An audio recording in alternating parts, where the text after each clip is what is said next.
श्री गणेशाय नमः।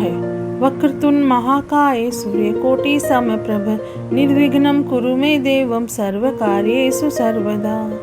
अब हम गणेश जी का नाम लेकर शिव पुराण प्रारंभ करते हैं। ओम नमः शिवाय, ओम नमः शिवाय, ओम नमः शिवाय। भोले बाबा को, शंकर भगवान को कोटि कोटि प्रणाम। शिव पुराण में श्री रुद्र संहिता के तृतीय खंड में 30वां अध्याय प्रारंभ करते हैं। ब्राह्मण वेश में पार्वती के घर जाना। ब्रह्मा जी बोले, हे नारद, गिरिराज हिमालय और देवी मैना के मन में भगवान शिव के प्रति भक्तिभाव देखकर सभी देवता आपस में विचार करने लगे।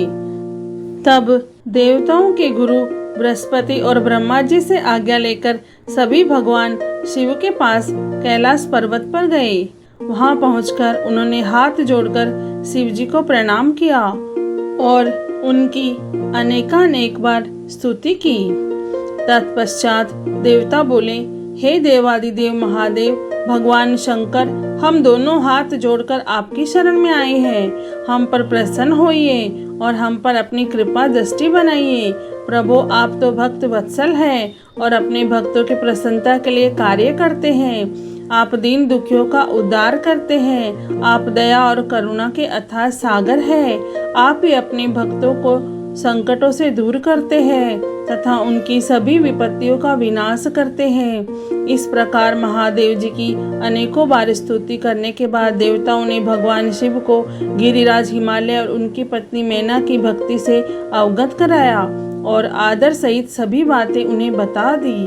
तत्पश्चात भगवान शिव ने हंसते हुए उनकी सभी प्रार्थनाओं को स्वीकार कर लिया।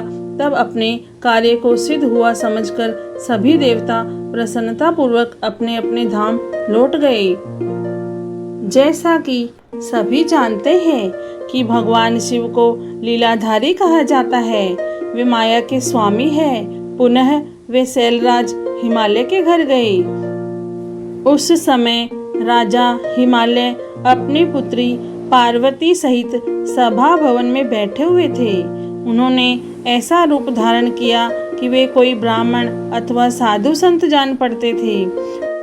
उनके हाथ में दंड व छत्र था। शरीर पर दिव्य वस्त्र तथा माथे पर तिलक शोभा पा रहा था। उनके गले में शालिग्राम तथा हाथ में स्वस्तिक की माला थी। वे मुक्त कंठ से हरि नाम जप रहे थे।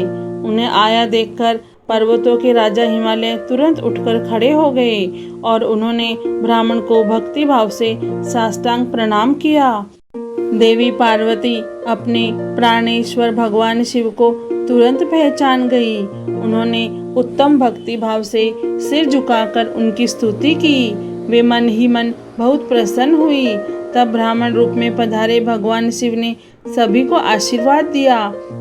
तत्पश्चात हिमालय ने उन ब्राह्मण देवता की पूजा आराधना की और उन्हें मधुपर्क आदि पूजन सामग्री भेंट की, जिसे शिवजी ने प्रसन्नता पूर्वक ग्रहण किया। तत्पश्चात पार्वती के पिता हिमालय ने उनका कुशल समाचार पूछा और बोले, हे विप्रवर, आप कौन हैं? यह प्रश्न सुनकर वे ब्राह्मण देवता बोले, हे गिरिश्रेष्ठ, मैं वैष्णव ब्राह्मण हूँ और भूतल पर भ्रमण करता हूँ। मेरी गति मन के समान है। एक पल में यहाँ, दूसरे पल में मैं वहाँ। मैं सर्वज्ञ परोपकारी शुद्धात्मा हूँ।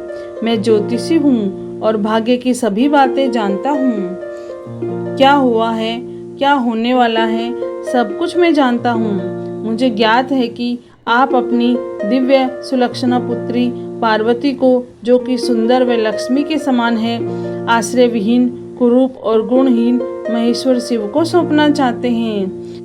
वे शिव जी तो मरघट में रहते हैं। उनके शरीर पर हर समय सांप लिपटे रहते हैं और वे अधिक समय योग और ध्यान में ही बिताते हैं। वे नंग धड़ंग होकर ही इधर उधर भटकते फिरते हैं। उनके पास पहनने के लिए वस्त्र भी नहीं है। आज कोई उनके कुल के विषय में भी नहीं जानता है।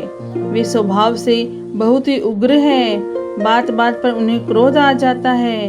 वे अपने शरीर पर सदा भस्म लगाए रहते हैं। सिर पर उन्होंने जटा जुट धारण कर रखा है। ऐसे अयोग्य वर को, जिसमें अच्छा और रुचिकर कहने लायक कुछ भी नहीं है, आप क्यों अपनी पुत्री का जीवन साथी बनाना चाहते हैं? आपका यह सोचना कि शिव ही आपकी पुत्री के योग्य है सर्वथा गलत है। आप तो महान ज्ञानी हैं, आप नारायण कुल में उत्पन्न हुए हैं। भला आपकी सुंदर पुत्री को वरों की क्या कमी हो सकती है? उस परम सुंदरी से विवाह करने को अनेकों देशों के महान वीर, बलशाली, सुंदर, स्वस्थ राजा और राजकुमार सहर्ष तैयार हो जाएंगे।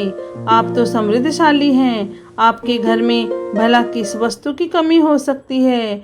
परंतु शैलराज, जहाँ आप अपनी पुत्री को ब्याहना चाह रहे हैं, ये बहुत निर्धन है। यहाँ तक कि उनके भाई बंधु भी नहीं हैं, वे सर्वदा अकेले हैं। गिरिराज हिमालय, आपके पास अभी समय है, अतः आप अपने भाई बंधुओं, पुत्रों व अपनी प्रिय पत्नी देवी मैना से इस विषय में सलाह कर ले, परंतु अपनी पुत्री पार्वती से इस विषय में कोई सलाह न ले, क्योंकि वे शिव के गुण दोषों के बारे में कुछ भी नहीं जानती है। ऐसा कहकर ब्राह्मण देवता, जो वास्तव में साक्षात भगवान शिव ही थे, हिमालय का आदर सत्कार ग्रहण करके आनंद पूर्वक वहाँ से अपने धाम को चले गए। ओम नमः शिवाय, ओम नमः शिवाय, ओम नमः शिवाय।